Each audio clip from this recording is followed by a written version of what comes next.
dari pelajaran sesi ke-73 ini.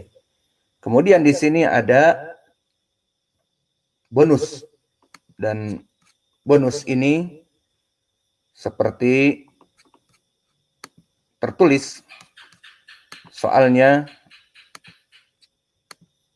terdapat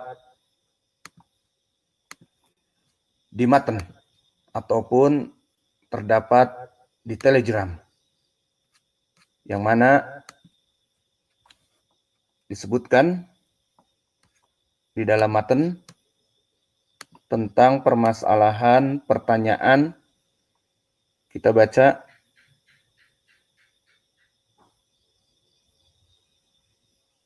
Atau ada yang baca? Biar saya baca saja biar cepat.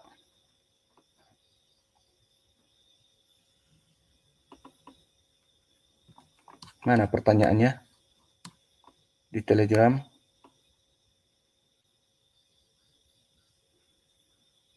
Bonus pertanyaan. Assalamualaikum Ustadz Said. Ada pertanyaan, saya pekan ini merasa galau, malas ibadah. Padahal saya sangat rajin ibadah sebelumnya. Apa obat kemalasan ini Ustadz? Maka permasalahan kegalauan dan futur seseorang yang tadinya semangat menuntut ilmu, semangat melaksanakan ibadah-ibadah yang sunnah-sunnah, bahkan yang wajib, kemudian futur, meninggalkan menuntut ilmu, meninggalkan majelis ilmu, dan meninggalkan amalan-amalan yang baik, yang sunnah-sunnah, bahkan yang wajib ditinggalkan, sholat berjamaah misalnya.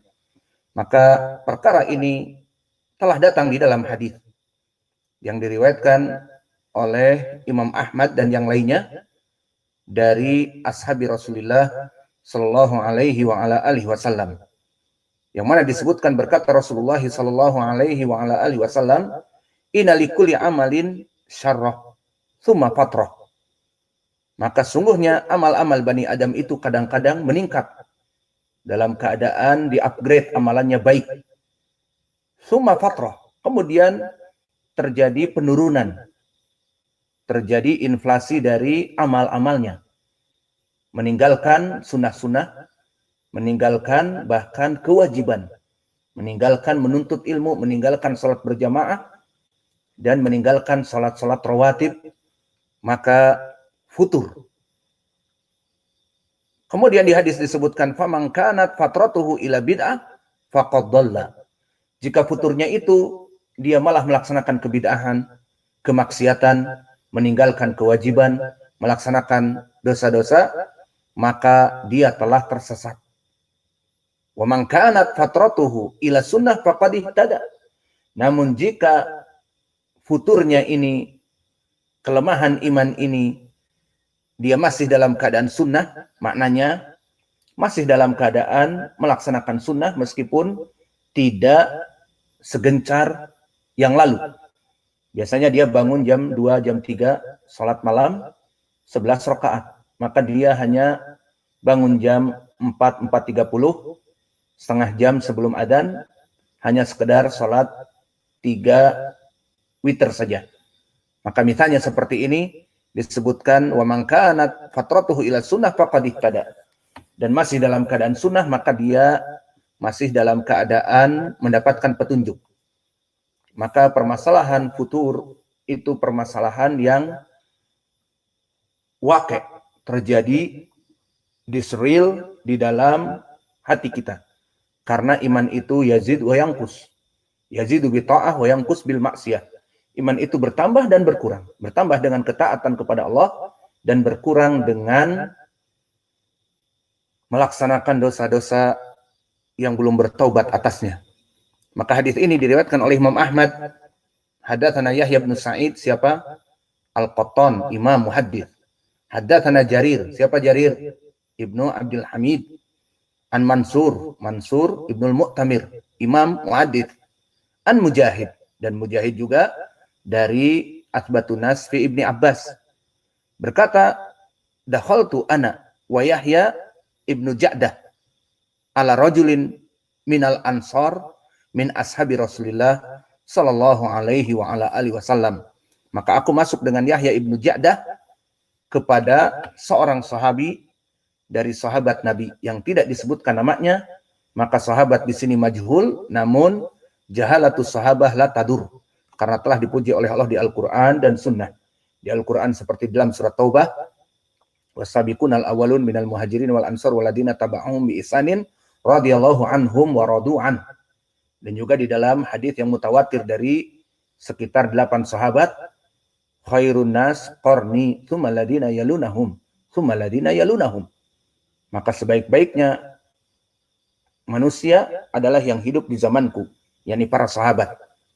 Dan juga dipuji di dalam surat Ali Imran, kuntum khaira ummatin ukhrijat linnas.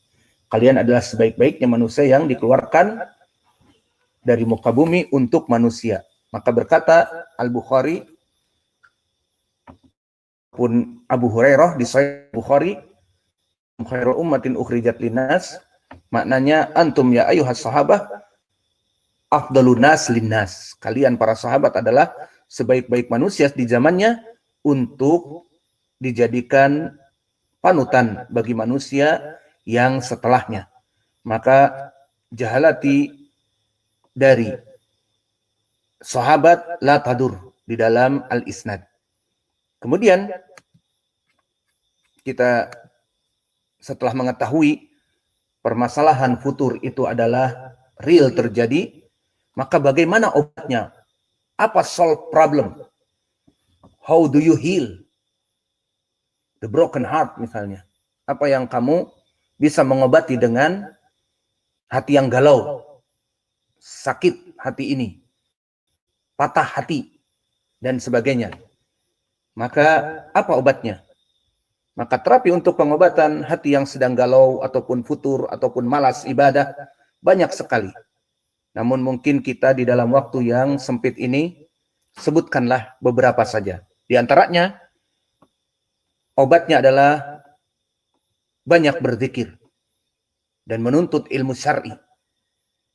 Karena dengan menuntut ilmu syar'i akan terus bertambah zikir kepada Allah, mengingat Allah dari ucapan Allah, ucapan hadis di dalam pelajaran, baik dia berupa ilmu fikih, akidah, tauhid, ataupun bahkan pelajaran bahasa Arab karena berdalil dari Al-Quran juga. Seperti kita misalkan tadi ayat-ayat innallaha syadidul iqab dan sebagainya misalnya, wa annallaha dan yang lainnya.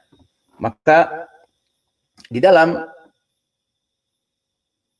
majelis menuntut ilmu banyak berzikir, maka di sini akan menyebabkan futur ini hilang. Mana dalilnya? Allah berfirman, ala bidzikrillah tatmainnul qulub. Maka ala, ingatlah, hanya dengan mengingat Allah hati-hati kita menjadi tenang dan tentram. Maka jika sedang galau, hati tidak tenang dan tentram, maka banyak berzikir. Berzikir itu banyak dengan menyebut tasbih, tahmid, tahlil, takbir, itu zikir. Ataupun dengan juga menuntut ilmu. Karena disebutkan Al-Quran dan Sunnah mengingat Allah. Dan yang kedua, sibukkan diri dengan membaca Al-Quran. Dan tidak hanya sekedar membacanya, mentadaburinya. Atau menghafalnya dan recitation, memurojaah dari hafalan-hafalannya. Maka ini adalah tombo ati. Membaca Al-Quran dan mentadaburinya dan recitation Al-Quran, murojaah dari hafalan-hafalannya adalah tombo ati. Pendalilannya di dalam Al-Quran di surat Yunus, Allah berfirman, ya ayuhan nas, qad ja'atkum mau'idhah min rabbikum wasyifaun lima fis sudur wa huda wa rahmah lil mu'minin. Yang maknanya, wahai manusia, telah datang kepada kalian, kepadamu, pelajaran dari Tuhanmu, pelajaran dari Tuhan kalian, dan penyembuh bagi penyakit-penyakit yang berada di dalam dada, di dalam hati. Maka syahidnya adalah wasyifaun lima fis sudur. Al-Quran itu adalah penyakit kegalauan, penyakit dari futur dan malas ibadah. Semua penyakit-penyakit ini dihilangkan dengan tadabbur Al-Quran. Maka dia itu selain obat dari penyakit juga petunjuk, juga rahmah bagi orang-orang yang beriman. Maka ini yang kedua. Adapun yang ketiga, banyak mengingat mati. Seperti datang hadis diriwayatkan oleh Imam Ibnu Majah yang sanadnya bertumpu kepada Muhammad ibnu Amr wa huwa ibnu Alqamah, saduq hasanul hadits, Abi Salamah an Roh. Maka hadis ini hadis yang hasan. Bersabda Rasulullah sallallahu alaihi wa ala alihi wasallam, akthiru dzikra hadhimil ladzat. Dari mengingat penghancur kehidupan apa? Maut, kematian. Maka perbanyaklah mengingat mati. Di beberapa riwayat seperti Ibnu Hibban dan yang lainnya disebutkan, amadaqarahu abdun qad fi dhiqin illa wasai wala daqarahu wa huwa fi si'atin illa dayaqahu alaihim, ataupun alaih. Apa maknanya? Maka bisa jadi hamba yang sedang dalam keadaan kesempitan hatinya, ini syahidnya, dia sempit di dunia, dalam keadaan miskin dan papa, ataupun dalam keadaan galau dan futur, mengingat maut, maka akan dilampangkan hatinya di saat mengingat maut. Dan kebalikannya, barang siapa seorang yang dalam lapangan, bahagiaan hatinya, rezekinya melimpah, jaya raya di bumi ini, melihat, mendengar, ataupun mengingat juga, maka akan menjadi kecil, ciut hatinya. Kenapa? Karena dia yang tadinya bahagia mengingat mati, bahwa apakah cukup bekal zadul ma'ad, bekal untuk di hari kiamat kelak, seperti itu. Maka ini jawaban yang ketiga, dihitung. Maka yang keempat, dan ini terakhir insya Allah, memilih selektif mencari teman yang baik. Karena dengan kita selektif mencari teman yang baik, mengajak kita kepada kebaikan. Misalnya mulai malas untuk sholat berjamaah, maka diketuk pintu kita di saat didendangkan adzan, ayo akhi, sholat berjamaah malas, dan sebagainya. Akhirnya dia ikut. Kemudian setelah sholat berjamaah, terutama di sini di Ma'had Mukbil Al-Wadi'i, setelah kita sholat berjamaah, kemudian dia malas keluar. Dipanggil lagi oleh saudaranya, ya akhi ta'al, kenapa? Di sini ada pelajaran. Seperti biasa, kita mengikuti pelajaran dulu, baru pulang. Ramai-ramai, bersama-sama. Akhirnya dia terbawa juga duduk. Meskipun pikirannya kosong dan sebagainya, namun alhamdulillah. Maka dengan adanya orang yang baik dan menjadi teman kita, menjadi the old friend, the best friend, teman kental dari orang baik, maka akan memberikan kebaikan dan tambahan iman kepada saudara.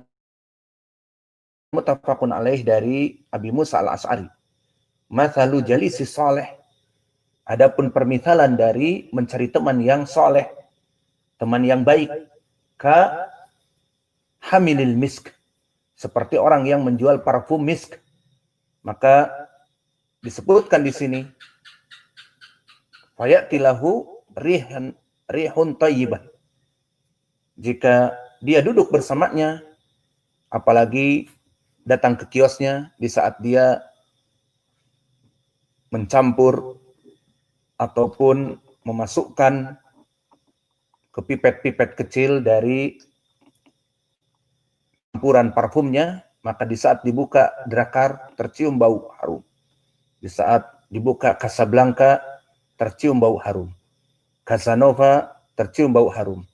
Ataupun tercium bau harum. Ataupun Diadora dan yang lainnya. Calvin Klein dan atau ima ayahdiaka, atau bahkan kamu diberi hadiah, diberi 20 mili dari parfum Sultan, bahagia dan senang. Maka ini ditafsirkan oleh para ulama, duduk dengan mereka adalah duduk yang menguntungkan, simbiosis, mutualisme. Jika kamu hanya duduk saja, maka wangi-wangian yang ada di sekitarmu, maknanya hanya berkenalan dengan mereka, maka kalian akan terjaga nama baiknya. Duduk dengan orang baik, maka dia pun ke bawah baik. Duduk dengan orang soleh, alim, maka dia pun menjadi baik, terupgrade. Adapun lebih dari itu diberikan hadiah dari, maka dia bertambah imannya. Maka mungkin ini yang bisa kita berikan. Maka barang siapa yang futur, inilah dari beberapa obat. Kita katakan dari, karena pada hakikatnya sangat banyak. Maka inilah yang bisa kita berikan. Wa naktafi ila huna wa jazakumullahu khaira wa barakallahu fi ilmikum.